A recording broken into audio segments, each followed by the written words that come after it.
approximately 4 degrees above that that peak temperature in the middle of July. That's how that's worked out. I say it needs to be for 3 days, and that is what a heat wave is. I like the fact that it's 3 days. Other countries have 5 days, but I guess if we had 5 days, we'd never get a heat wave. Well, it kind of doesn't work. Yeah, that's one of the problems with the definition. It never really worked across the UK because it never really kicked in for the UK because we needed. We don't really get those 5 days, do we? We tend to have a shorter heat waves before the thunderstorms tend to kick in. Claire Nazir. I've got you in stereo. Claire, yeah, that's she's too just many. left the room. Claire and Nazir has left her laptop on. She set us up there. So yeah, that 5-day definition never really worked for the UK, which is why we've come up with this new definition now. Yeah. Good work. So keep your eyes open and peeled and concentrate on that map. And yeah, just go to the Met Office website. You can see that map and see what the threshold is for your county. Will we get a heat wave? Will we get a heat wave? Certainly a heat wave across parts of Europe over the next few days. An extreme, intense heat wave, a deadly heat wave in some places. Let's look at what's going on. We've been talking a lot recently about the jet stream and how it's been giving us a lot of wet weather through much of June. And let's take a look at the jet stream shape at the moment. It's not that different to its shape in the last couple of weeks with this dip, this trough close to the UK. That's what's bringing us all this wet weather. Now, watch closely what happens over the next few days. That dip in the jet stream, that trough, gets cut off. So this is Wednesday heading into Thursday, and it develops a closed circulation, a bit like an oxbow lake you might have read about in geography lessons at school. It gets cut off, and then the main branch of the jet stream is to the north of the UK, and this secondary branch there to the west of Britain, that draws up increasingly hot air from the continent. So let's put on the temperatures. Let's rewind back to Tuesday, put on the temperatures and show those reds coming up. Now, they start off in Spain, they move up into France, and while those red colours, while that warmth is over France, it intensifies sitting over France with the hot sunshine, and then that intense heat gets drawn further north. And you can see this plume there, initially on Friday affecting southwest England, parts of Wales, western parts of the country, eastern Britain not so warm, and then that heat gets transferred further east heading into the weekend. So yeah, so this is the jet stream, and we talked about the omega block the last couple of weeks. Actually, it's quite a strong omega block, really well defined. That's kind of breaking down, but we kept that cut off low. This is the winds high up in the atmosphere, but all the way through the atmosphere, basically down to those medium and lower levels, really wafting up the hot air at the surface. And as you say, the peak probably across parts of France. That's where we're most likely to see those temperatures getting over 40 degrees in the next couple of days. Yeah, it's one of those situations where the heat moves up from North Africa into Spain and then into France. But actually, whilst it's moving north, it's intensifying because the hot sunshine over France, over the interior of France in particular, really builds that heat. So the heat originates further south, but it actually intensifies on its journey north. Lots of talk about it being a Spanish plume. It's not a classic, is it? Never is a classic. French fryer. It's also come from further south. Originally, the air is actually from North Africa, so it's not a classic Spanish plume, but then it is a plume of hot air coming up from Spain. So you may have read about that in the newspapers.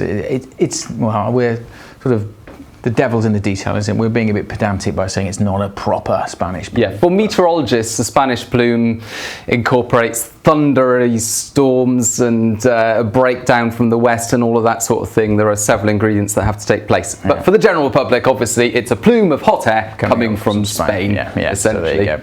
And how hot will it be in Spain? Temperatures getting up to 30, 35 degrees. So this is today, 36 in Seville, and then that heat not unusual. Not unusual in June at all, really. They're used to temperatures over 40 degrees there, but yeah. Again, not so unusual for Zaragoza, inland, 30s, 40s. It's really unusual as it gets into central parts of Europe. France, temperatures into the 40s. In fact, 41, 42 Celsius entirely possible across central parts of France. Now, as that heat moves north, it doesn't, the really intense heat doesn't quite reach the UK. But across southwestern parts of the country, could hit 30 degrees or so on Friday. So this is by Saturday. You can start to see it's getting a little bit cooler in the west, or less hot perhaps. Then the heat transfers to the east, as we'll see in a moment with the other graphics as well. So yeah, that peak likely to be across France and Belgium, the Netherlands as well. We could be breaking records, June records. Yeah. Here's the June record for France. 41.5, so Yeah, I reckon that one's under threat over the next few days. The all-time record for France, so not the June record, the all-time temperature record is 44 something. Wouldn't rule it out, but yeah, that's well prepped for this. Yeah, 44. So I think that was in August as well. So normally the highest temperatures recorded by country are in July, mid to late July and August, because that's the peak, because that's when the land masses had more time to heat up. So you get the higher temperatures at the second half of summer. So that's the June record for France. I suspect that's the most likely national record to go in the next few years. What's concerning about this is that you say that June is typically the coolest of the 3 summer months. The heat over central parts of Europe is of a similar scale, not as long lasting, but a similar scale to August 2003 when there was a real killer heat wave. But this is occurring much earlier in the summer. Yeah, so that's one of the unusual things about it. Other records that could go: Netherlands 38.4. Touch and go as to whether that goes as well, and also up in the low countries, very similar for Belgium. They're pretty close to each other, aren't they? So yes, these records are under threat. UK probably not under threat now. Now yesterday we were a bit more bullish about temperatures getting into the low 30s, particularly across parts of the west. Still weren't expecting the record to go. It was only a small probability. Actually, we've come back down with the forecast for the temperatures over the next couple of days, and now it looks like possibly the highest temperatures will be further east on Saturday, because the weather front coming in is just a little bit slower. So that's unlikely to go, I would have said, at this stage. You couldn't rule out, though. You couldn't rule out, could you?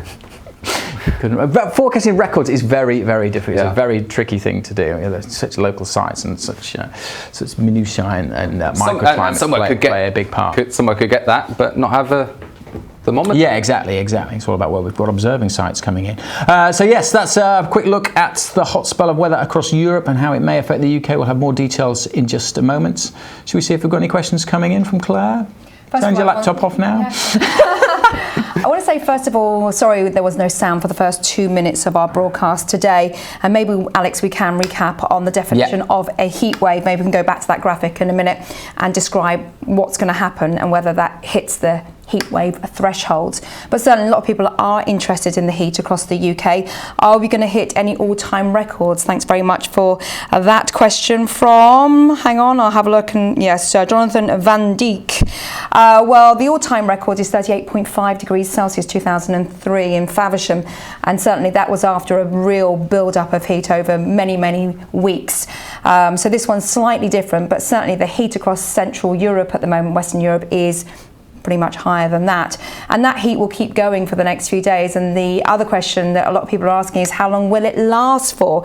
And these guys here will be discussing that very soon.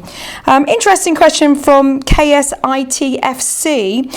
Why is it so sticky and humid but still can rain? Well, all that takes is a little disturbance in the middle part of the atmosphere, moving its way northwards, hitting that very, very warm and humid air. Lots of moisture in the atmosphere. That means lots of energy, and doesn't take much to spark off some thunderstorms. However, another question from Apple UK 123, very disappointing forecast last night regarding thunderstorms. Well, it depends where you were, to be honest, sir, or madam, because we did see 2 batches move up, one from the southeast, one further west, and copious amounts of rain further north across Scotland as well, where we saw some flash flooding. So maybe you weren't in that zone. And thunderstorms are in the forecast for the next few days. So all in all, yes, the questions are about the heat, Glastonbury, which we'll be touching on again in a moment, and the heat wave. Is it going to continue? How long we'll see this heat for? Back to you guys. Thanks very much, Claire. Yeah, keep questions coming in. We'll try and answer as many as possible. Yes, sorry about the lack of sound right at the start. If you did miss that heatwave definition, basically it's 3 days and there's a threshold temperature that breaks down by county. To see that threshold map, if you go to the Met Office website, then it's all on there. But it's 25 degrees Celsius, that heatwave threshold across Scotland, Northern Ireland, much of Northern England, Wales and the far southwest of England, and that ranges up to 28 degrees Celsius in the capital. But we have to reach those temperatures for 3 days, and those temperatures were calculated based on the average temperature in the middle of summer, the 15th of July, and how that varies across the country. And then we've added some on to it, so it becomes an extreme event, and that's what you need for a heatwave. So it's 3 days reaching those threshold temperatures. There's plenty more on the Met Office website, or of course if you follow us on social media, we'll be putting that definition out on Twitter later on this afternoon. Right. Will we get a heat wave? That's the big question. Certainly temperatures rising across Europe, as we've seen. We're drawing up that heat across the UK as well. Over the next few days, temperatures will rise. And it's actually western parts of the country initially that will see the highest temperatures. Now, this is Thursday, so this is a couple of days from now. Little key there, temperature contours at 4 degrees Celsius. And so this broad area across sort of West Wales into west and southwest England, parts of Ireland there, as well as the west coast of Scotland. That's where temperatures are expected to be mid to high 20s on Thursday. So the plume of warmth then stretching across here. In the east, meanwhile, actually not that warm at all. We've got parts of the east coast. Yes, if you're in Skegness or Cleethorpes, it's going to be on the chilly side on Thursday and probably Friday as well. So there's big contrast everywhere. Not everywhere is getting the heat at the same time. That's the main message really, and it has all kind of just moved back a little bit as well. I mean, it'd be pretty warm tomorrow in the sunshine and humid, but yeah, Thursday starting to see those temperatures approximate to close to 30 degrees in the southwest. The wind's coming up this way as well, so it'll be on the lee effect on the downside of the mountains, if you like, down this side. So parts of the north coast of Devon, as you see, Cardigan Bay, likely to see some of the highest temperatures on Thursday. And it's a similar setup on Friday, but the heat's just a little bit higher. We just added a little bit more energy to it. But again, you've got that big contrast with the east coast parts. The east coast there still only in the low teens, whereas that peak, that's a suggestion of around 30 degrees in North Somerset. More or less Glastonbury. Yes. That's probably just the tents and the crowds of people, the sweaty tents, giving off that extra heat. Now yesterday we're expecting this area to be a little bit bigger, and we were expecting the Glastonbury, or possibility of Glastonbury could get up to 32. What's happened now is the high pressure's just squashed a little bit more, and the wind's just very subtly shifted a little bit more to the north, so the air's not quite as hot across the southwest, but we could still easily get 30 degrees in that zone during Friday. And again, notice many eastern areas nothing like as warm until then we get a big switch around. By Saturday, it's all switched around, switch in the wind direction. Area there of plus 30 Celsius across East Midlands into Eastern England, East Anglia, London and the South East, and I suspect somewhere within that area, 32, 33, who knows, you could get a 34 or so. Remember, the June record is 35.6. Unlikely to beat that. But yeah, you can see the size of that much bigger compared to the one over the West Country. So this is a shift in the forecast really compared to what we were expecting at the start of the week. We were expecting the peak of the temperatures to be in the west on Thursday and Friday, and that's where we'll see some high temperatures, but then the peak of the heat now looks like being on Saturday across the east, because the cooler air coming in from the west, as we'll see later, is just that little bit later. Very, very subtle changes, and you know, we're talking 4 or 5 days away, and of course we're still waiting for all that heat to intensify over northern France and central France, and it's that's drifting our way. So again, could still see those subtle changes in the exact maximum temperatures. Essentially, it's interesting for the record books, but yeah, I mean, for people outside, it's hot and sunny. Compared to what it has been, it's a big change. It's very hot in the sunshine. It's humid, it's sticky at night. It's difficult for sleeping as well. So yes, it is a big change. The details of exactly where we see, you know, those temperatures getting to 33 or 31, you know, that's interesting for meteorologists, but actually for most people, it doesn't. You couldn't tell the difference, could you, if you're outside? No. But really subtle differences at this time of year do make a big difference. If you're close to the coast, you get the sea breeze coming in. You know, microclimates play a big part in the feel of the weather, and those subtle changes. It can make a big difference, a subtle shift in the wind. And often, direction. you know, when you quote, okay, we're expecting on Saturday 33 degrees somewhere, maybe. Well, a lot of people will be checking their apps and saying, no, it's only 28 where I am. Sure, it could be. I mean, these places where you get the very high peaks in temperature are pretty small, really, and broadly across the country, it'll probably be mid to high 20s and plus 30 in this area. Anyway, a welcome change to warm and hot sunshine for many, but it doesn't come without its risks. We wouldn't be doing our jobs properly if we didn't warn you about the risks. Before we talk about those, here's another way of visualizing those temperature changes over the next few days. The reds on these maps, this is Thursday, Friday, Saturday, the reds indicate where it's above average for the time of year, and the blues indicate where it's below average temperatures. So although we're talking about heat wave, below average temperatures for the east coast there, Thursday and Friday. You can see the reds focused across western Britain and actually getting more dark red. Western Scotland, high 20s on Friday, West Wales into southwest England. Then it all switches because we lose that North Sea wind and we get cooler air in from the west on Saturday. So you can see the heat focus there across eastern England.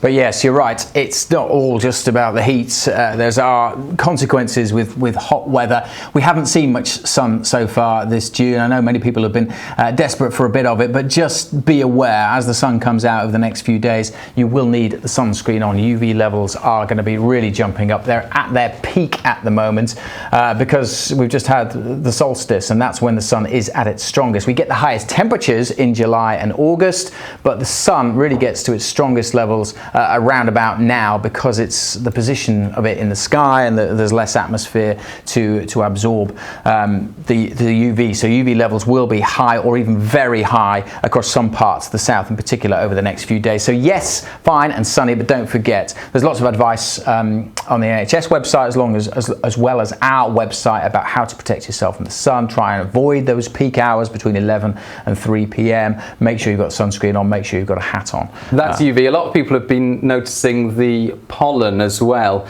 Very high grass pollen right now and expected to continue over the next few days. But actually, as temperatures rise, we get to temperatures that are too high for pollen, because once you get into the high 20s, low 30s, then pollen levels start to come down. But for many places over the rest of this week, into the weekend, just watch out for those very high levels of grass pollen for many parts of the country. Pretty much getting to peak grass pollen season, and again it's been impacted by the weather so far in June because it's been so wet and so cool. The grass has kind of just been chilling out, and now the grass has got a bit of sunshine. It's going, whoa, yeah, let's go crazy, let's go crazy. Releases all its pollen, so pollen levels really jumping up over the next few days. Suppressed a little bit today and tomorrow by the cloud, but yes, very high levels. So if you are a sufferer, be aware of that. And again, advice on how to handle that on the Met Office website. Tricky in this weather because one way to get relief from pollen at night is to open the windows.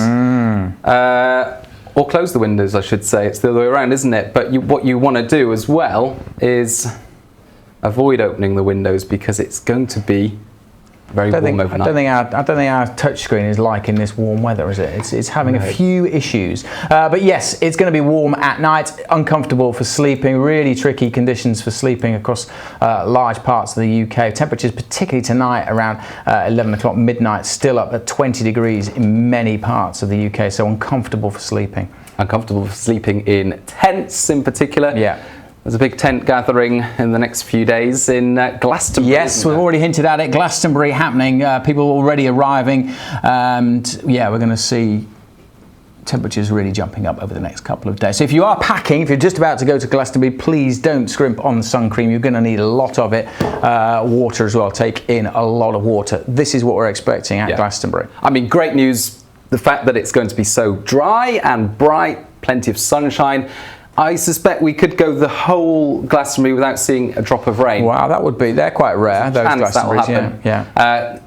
You wouldn't rule out a shower on Saturday, that's the only thing, but pretty much it's going to be dry, it's going to be sunny the whole time, and temperatures will be building over the next few days, peaking on Friday. That's the day that we're looking out for in terms of whether we'll break that Glastonbury record. It's 31.2.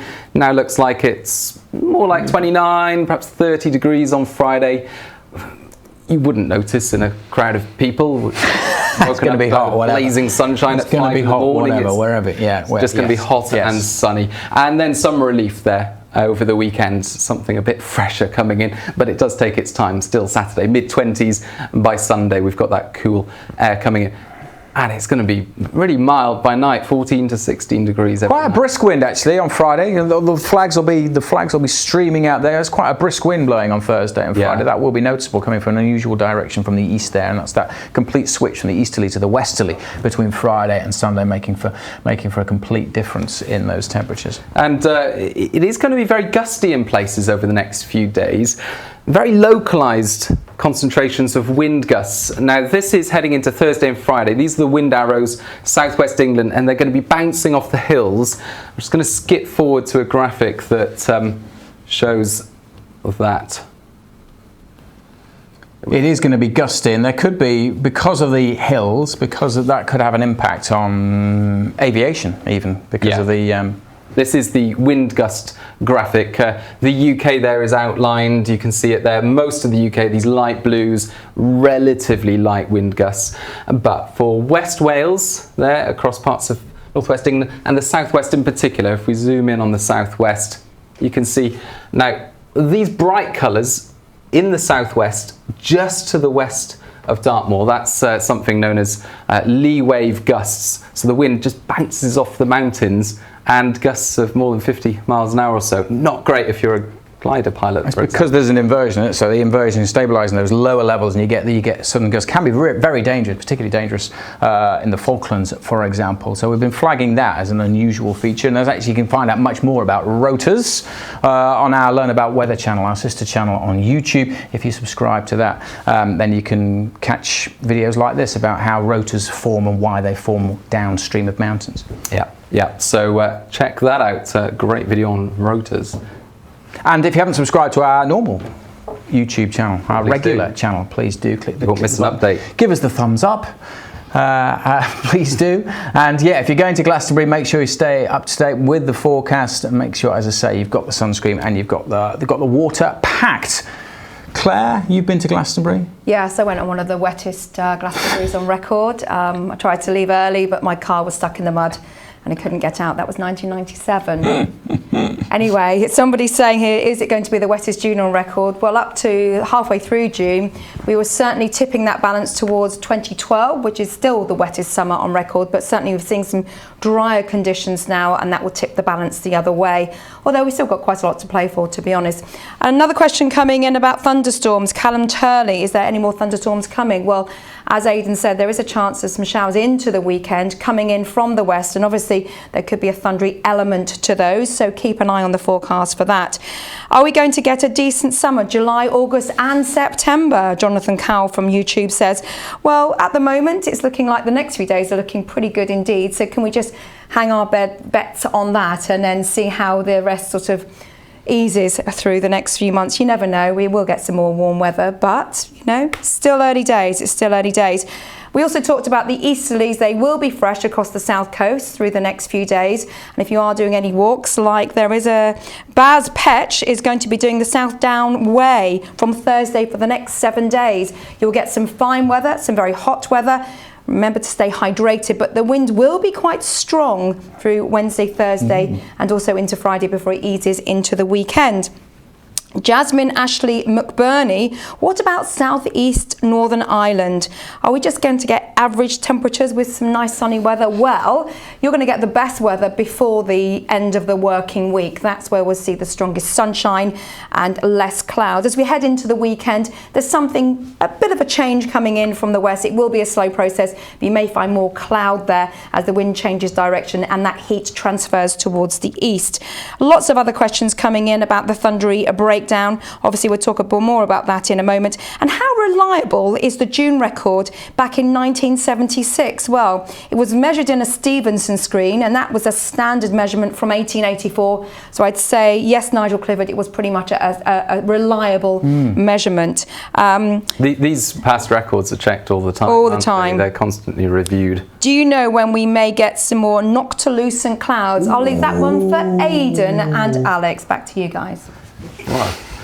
I'm not sure how easy it is to predict these noctilucent clouds. You really can't. They're really quite rare because you can only see them kind of this time of year really for a couple of months because they're so high up. Noctilucent clouds are like 200,000 feet up in the atmosphere, so they're much higher than the normal clouds that we see. You need a clear night. They're just ice crystals really high up, and you can only see them this time of year because the sun's got to have gone down, but they're so high up that the sun is still hitting them and reflecting down. So they are pretty rare. They were beautiful last week. If you didn't see them, if you search for noctilucent clouds, there was a lot of them, not just across the UK but across much of northwest Europe. Could be some good opportunities over the next few days because we'll have clear skies for much of the UK. And so at sunset, look out, well, after sunset, look out for those noctilucent clouds high in the atmosphere. Tony Ince on Facebook just asked, how does this week compare with last year? And interesting, because we were comparing with Glastonbury. Yeah, we were comparing Glastonbury because there wasn't a Glastonbury last year. But the hottest Glastonbury on record was the year before, 2017. But this time last year, it was also very warm. So had Glastonbury been on last year, we'd been looking at 3 hot ones in a row. Yeah, it's this week. 2 years ago that was sunny and hot. Last year it was sunny and hot, and 3 years in a row of temperatures mid to high 20s was this weather this time last year. Sunshine across virtually the whole of the UK. Middle of that 3 month, those extraordinary 3 months from May to July of sunshine and high temperatures. This year's turning out to be a bit different. I mean, we've had cool, we've had wet, and now suddenly this intense burst of heat across much of Europe. So it'll be interesting to see whether that's the sort of pattern for the rest of the summer. Yeah. Okay, how long is all change? How long is it going to last? That's the next big question coming in. So yes, the next few days all about the heat, humidity, high UV, the dry weather, because we're not getting a thundery breakdown as a classic. I talked about it earlier, not a proper Spanish plume, because it doesn't look like we're going to get a massive breakdown of huge thunderstorms. Really, the worst of the thunderstorms were last night, clearing away now. Yeah, thunderstorms to precede this hot spell rather than to end it, because actually, for the vast majority, it'd be a very quiet end to the hot spell. It would just turn a bit cooler over the weekend with hardly a drop of rain, but there will be some showers, there will be even some thunderstorms for some parts of the UK. Now there's the peak of the heat there in the west on Friday. Let's play it forward. You can see high pressure over the North Sea there, drawing up all that heat across much of the UK and running it forward.